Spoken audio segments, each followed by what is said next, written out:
The affluent homeless. A sleeping pod, a hired desk, and a handful of clothes is the new way to go. What? The affluent homeless. Huh. It's very interesting. Don't those two kind of clash with each other? I mean, I guess you could be affluent and homeless. I remember that old show Night Court back in the 80s. There was a character, this homeless bum, and it actually turned out he was worth like 15, $20 million. He just chose to be homeless because he was like something of a skinflint, and he didn't want to spend money on a house. So he lived on the street, but he had millions of dollars. Is that what we're talking about? No. Oh, this is so. Did you hear about this, by the way? Like sleeping pods. I've heard about this. I saw a story a while back where young people are living in what are essentially giant garages where they just have a bed and that's it. Oh, they got like one suitcase of shit and they have no possessions. And the place they're staying, this giant garage, this huge open space, just has like, a communal kitchen, and everybody borrows or shares the same microwave and the same pots and pans and the same plates and everything. And then they just pay a flat fee for the little sleeping pod, which has like a little television in it and a light.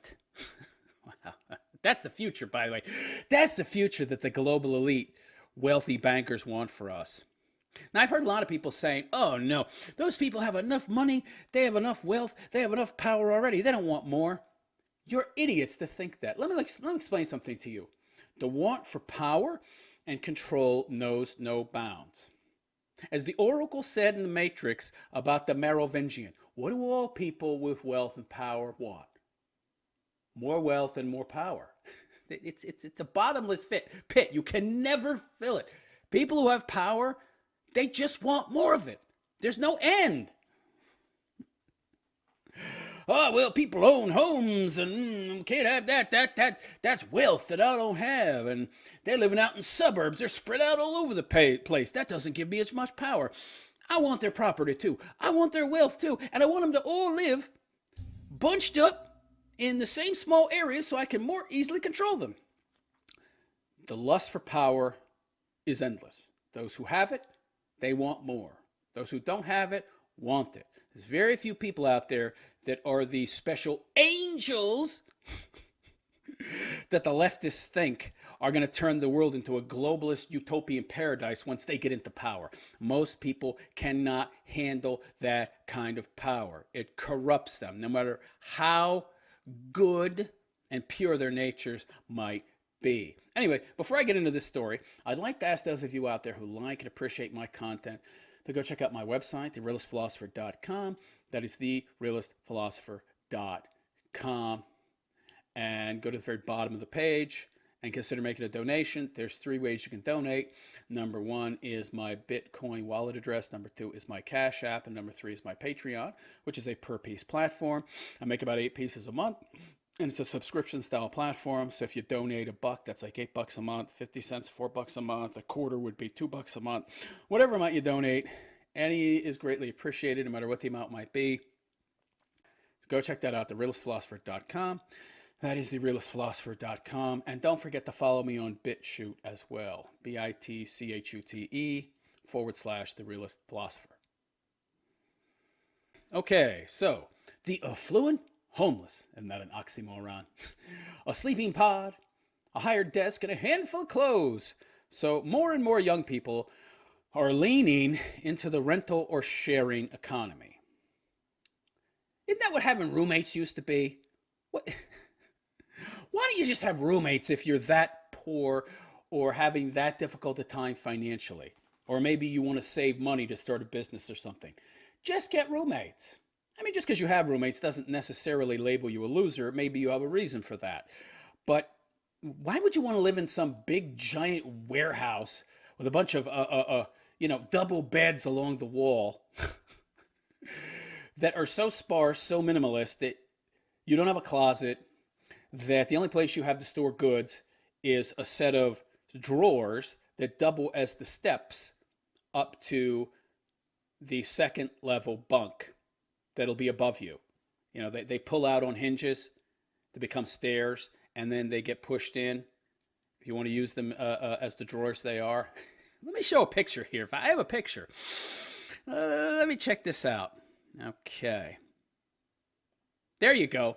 So there's the lifestyle that the rich and famous, well, certainly the rich, the global bankers want you to embrace. So that nobody owns property, right? It'll be a post-property world. Wasn't that Dr. Evil-looking motherfucker talking about the New World Order? The Great Reset, talking about how nobody will own anything. This is what they want. They want you warehoused in actual warehouses. Sleep in bunks, you know, in double or triple bunks. And then the stairs double as drawers. It's the minimalist dream. You can save up so much money. Of course, since you don't need as much money to survive, you'll be willing to settle for less money, so they'll have to pay you less. Well, the cost of living has gone down so much, now we can pay people less money, and since we have so many more people coming into the country on these wonderful liberal visa programs the government has created, to create all this competition, and since the cost of living has gone down so much because now we warehoused everybody, we can justify paying them less. And if they complain, we'll just hire more people from India. It's great. And not only that, since we have them all in this very small area, it's that much easier for us to control their lives. Great. Oh, that's wonderful. That's why the left, that's why the global elites want everybody to live in big cities within the next 50, 60 years. Yeah. It allows them to control you more. Yeah. We want to have our sheep closer to home, enclosed, so we can eke all the productivity out of them that we can possibly get. Yeah, great, great. Doesn't that look like the ideal life? Wouldn't you want to live like that? Yeah, the entirety of your life limited to a bunk. Gee, that looks like a prison cell, doesn't it? Isn't that a prison cell? Isn't that what a prison cell looks like? You have a bunk, and that's it? Oh, but look, there's a TV, too. You don't have your own personal TV in prison. By the way, a lot of people in prison, too. Oh, it's not like a prison cell. You got a TV. Oh, okay. Wow, yeah. So that's what makes it not a prison, huh? Yeah. That's what they want to make cities into, just big, giant penal colonies where they exercise total, complete control over your lives. Lovely. Just lovely. Yeah, that's certainly the ideal. Yeah. That's what I aspire to own nothing. Oh, this is great. So more young people are leaning into the rental or sharing economy, owning less of everything, and renting and sharing a whole lot more. But you don't own any of it. What do you mean sharing a whole lot more? What does that mean? But it's not yours. So you're sharing more, but you own nothing. So how is it? It's great. But nobody owns it. Don't you have to own something to share it? Oh, well, the big corporate conglomerate that owns the giant warehouse that you're living in owns it, and you're sharing that. So they get to own shit, but not me. Corporations own stuff, but the little peon doesn't. Great. Oh, but you share a whole lot more. Housing, cars, music, workspaces. Wait. You're going to have like communal cars and shit? Oh, God. How would there be enough of those to go around? If you have like 1,000 people living in one of these big, giant communal warehouses, you can have 1,000 cars? No. Yeah, but you've got to learn to live with less, and that's okay. Yeah. In some places, such as Los Angeles, this rental life has gone to an extreme. Stephen T. Johnson, 27, works in social media, advertising, and lives in Hollywood. Oh, boy. He spends most of his days using things he does not own. Yeah, when he's there.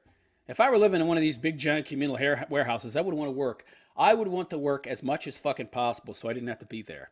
Looks like it's a homeless shelter. It's just a homeless shelter. Let's take another look at this picture. Isn't that just a homeless shelter? Aren't homeless shelters free? Hey, dude, why don't you just go live in a homeless shelter?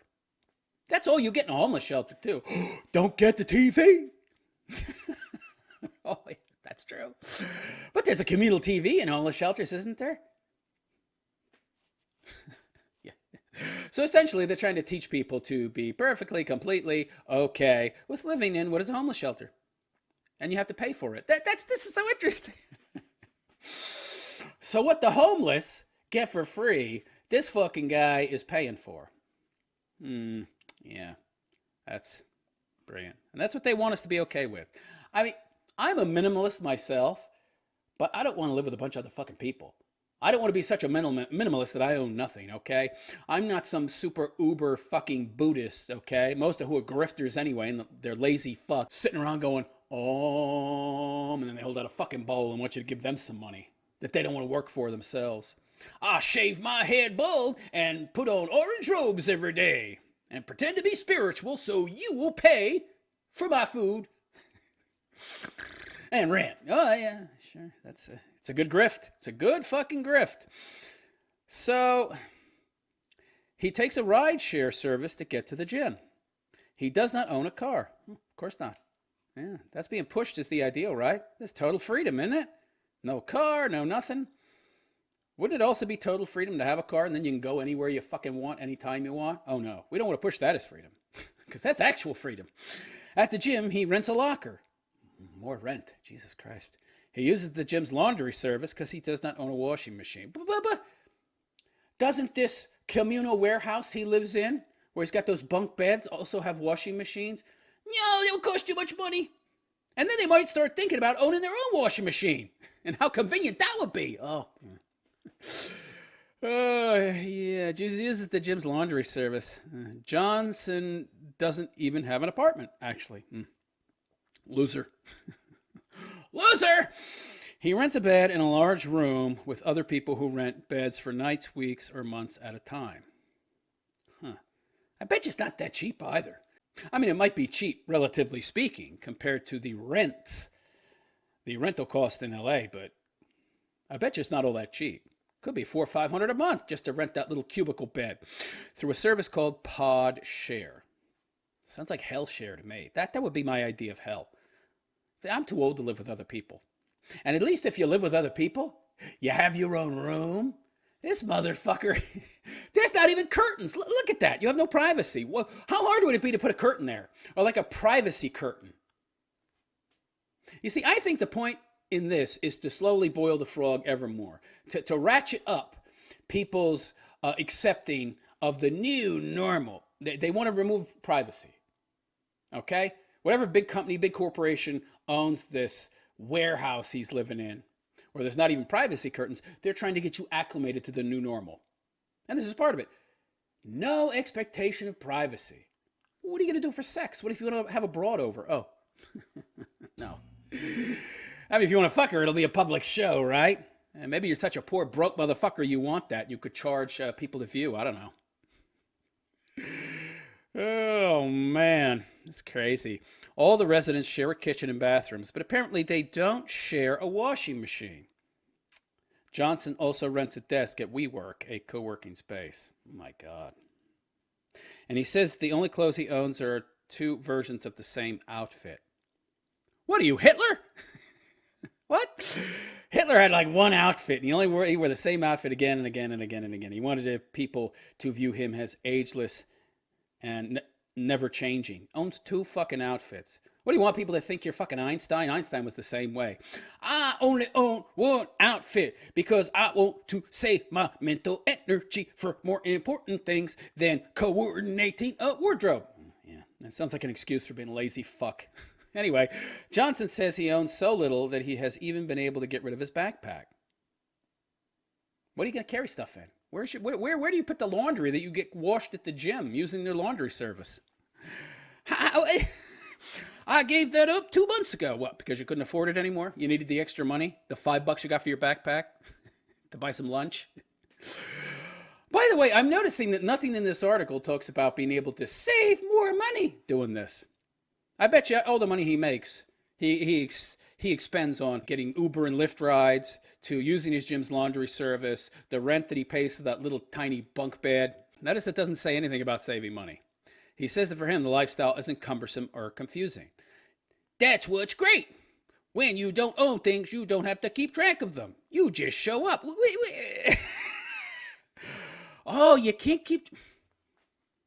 Do you have a problem with keeping track of your shit? I mean, if you have an apartment, won't all your shit be in your apartment? How do you not keep track of your shit? Yeah, I'm losing stuff all the time. I lost my laptop. I lost my car. Now I don't have to worry. What? This is so stupid. Yeah, I guess it's true. When you don't own things, you don't have to keep track of them. Yeah, that's true. You also don't own them. He's part of a newish group of young people. He's educated and owns his own business. Aha. He could be considered well off, but he is also in a way homeless, and by choice. I see. So he's putting all of his excess resources into his business. Yeah. I would think that would be something you should do after you've become settled, right?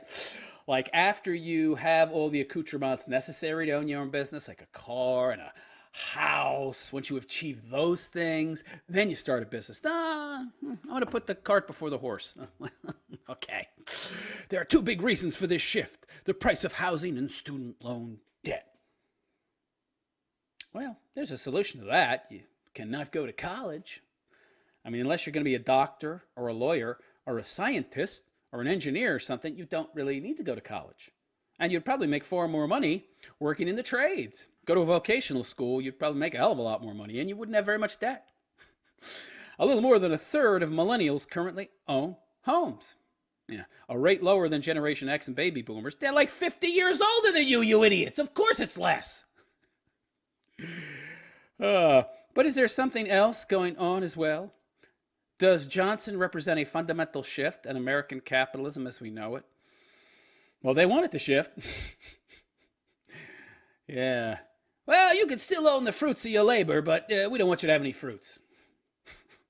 We don't want you to buy anything. We just want you to keep all that money that you make in a bank so we can loan out ever more money at fractional reserve lending rates of 10 times more than we have in a liquid capital. Yeah. Oh, that's great. Of course. It benefits the banks. You're living in their warehouses. Yeah. Where they probably control much of your life and shape and mold a lot of your ideological views. I wouldn't be surprised if these TVs only play CNN like in fucking airports. Oh, that's right. Airports don't play CNN anymore. They just lost that contract. Thank God. Not that anybody was watching that too much anyway. Skylar Wang, a PhD student at the University of California. Oh, God. Berkeley. Hippie, who studies the sharing economy. Sharing economy. Get the fuck out. By the way, if you're encouraging ever more people not to own anything, well, where's the incentive to work? Let me get to a point here, okay? If people are incentivized not to own stuff, and they're taught that owning stuff is somehow an anchor that holds you back and you're more free if you don't own stuff, well, where's the incentive to work and earn money, which you'll use to buy shit? Because anybody with half a brain knows that the majority of people can't start businesses. They're fucking morons in that regard. I mean, they might be good at linguistics like Noam Chomsky, but that fucking idiot is a retard when it comes to politics. Intelligence does not cover all the fucking bases. You might be a smart person, you might have a high IQ, but that is not the single determining factor in being able to start a business. That requires some very special skills and understandings that seem to be latent and are not easy to learn if they can be at all. So it takes a very special person to start a business. So if you don't have the incentivization of owning things like your own house and a car, and then you have to keep these things up, well, then where's the motivating factor in earning wealth? It's a good question. Yeah. Susan Wang, a PhD who studies the sharing economy, says even if young people own less and are less enamored with ownership, which is exactly what they want, right? Yeah. Continue being productive, but don't put your money into things. Keep it in our banks. Then their parents may be. They still have a lot of stuff. It's just not tangible. Wait, what? What does that mean? Not tangible? It's like air. Yeah, I can't own that. Of course, eventually you'll probably be paying a tax on oxygen. I bet they'll charge you an oxygen tax. They'll start pumping pure oxygen into these fucking people warehouses where they house people to make you be more giddy and euphoric. There's a 25-cent a day oxygen fee. What do you mean it's not tangible? Then it's not ownership. I mean, you can own intellectual property and such, but let's see where they're going with this. I talk to a lot of minimalists, Wang says. They're the type of people who love the couch, sir. You mean like Kramer? in a sense. A bunch of Kramers, mooches, leeches. They own like 30 things, but they hoard digitally. Well, I own more than 30 things, and they're not digital. Is it really a thing? What are you talking about, ones and zeros, bits and bytes on a computer? Well, that's not tangible. Well, you can see it. Yeah, but tangible, doesn't mean like, I could physically touch it? No. It can be smelled and it can be seen as well. That's tangible in the loosest sense, really. Oh, that's the kind of ownership they want to push. It's just not tangible. Yeah, she talked to a lot of minimalists. Yeah, they hoard digitally. Yeah, that's the kind of ownership they want you to have. Digital, that they also own, by the way. Big tech monopolies. They own all the storage spaces for everything digital. They have tons of photographs. They have thousands and thousands of Instagram posts. Oh my God, that's the kind of ownership they want people to embrace in the future. Not real tangible stuff that has value. See, when I think of tangible, when I think of stuff, I think of stuff, well, that has real tangible value. Well, Bitcoin has value for a lot of reasons, okay? That are not the same as a fucking picture on a screen. They still live in an economy of stuff. It's just different stuff. It's experiential stuff. So, not tangible. It's tangible, but not tangible. Oh, okay. Yeah. So you don't want people to own anything. I see. You want them to get used to surviving with less. Because you know that the socialist shithole that you're going to create will produce less. So you got to get them used to having little or nothing before you introduce them to this wonderful socialist utopia that's anything but.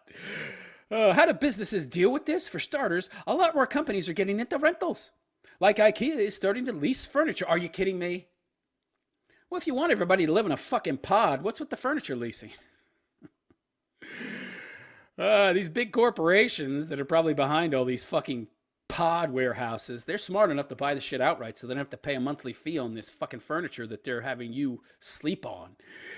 The outdoor chain REI announced recently it is vastly expanding its rental program for things like camping gear. Eric Arts, acting CEO of the company, says this requires a different level of outreach. Of course they want to rent shit. It's more profitable. Of course. We're selling joy, he says. We're selling inspiration. When you get out on the trail and go for a bike ride, on a bike that you don't own, in shoes and boots that you're renting. We're selling. Sounds like when you rent fucking shoes at a bowling alley. Boy, those things stink, don't they? Yeah, that's real enviable. We're selling the adrenaline buzz at the end of a run. And we're trying to enable that in any way we possibly can. How is it an adrenaline buzz to put on a pair of boots that 1,000 other people have worn? How is it a rush to be riding a bike you don't own? And then you got to give it back after the fucking ride. Juliet Score, a sociologist, communist at Boston College who studies the rental and sharing economies, says not everyone is in it for the same reasons. Some are doing it for enjoyment. What the fuck would be fun about sleeping in a big giant warehouse prison with no privacy curtain even, and anybody could walk up to you while you're sleeping and slit your fucking throat? Oh, sounds real fun. Zero privacy, possible threat of death by a wacko junkie living in the warehouse with you. Oh boy, yeah, where can I sign up? Some are doing it to move toward transactions that are less corporate and more personal. Oh, gee, yeah. Because making business more personal and emotional is the way to go. Yeah. No. Others are willing to spend more for convenience. But a lot of rent and share people do this because they're broke and they need to save money. Okay, that's the only reason you should actually be doing this, okay? And even then, I don't know. Again, couldn't you just live in a homeless shelter, which is more or less the same thing? And then you would save a lot more money, which a lot of people do, by the way. Believe it or not, live in homeless shelters to save money. I think it's a mistake to characterize them with one kind of economic orientation or orientation to money, Score says. Okay. That makes it really hard to predict whether renting and sharing is our long-term future. Well, that's what they want. You see, the global elites, the government, they want you to own no property. They want to own everything. And once they own everything and you own nothing, they got you by the short hairs. They control you. They'll control where you live because they own all the motherfucking property.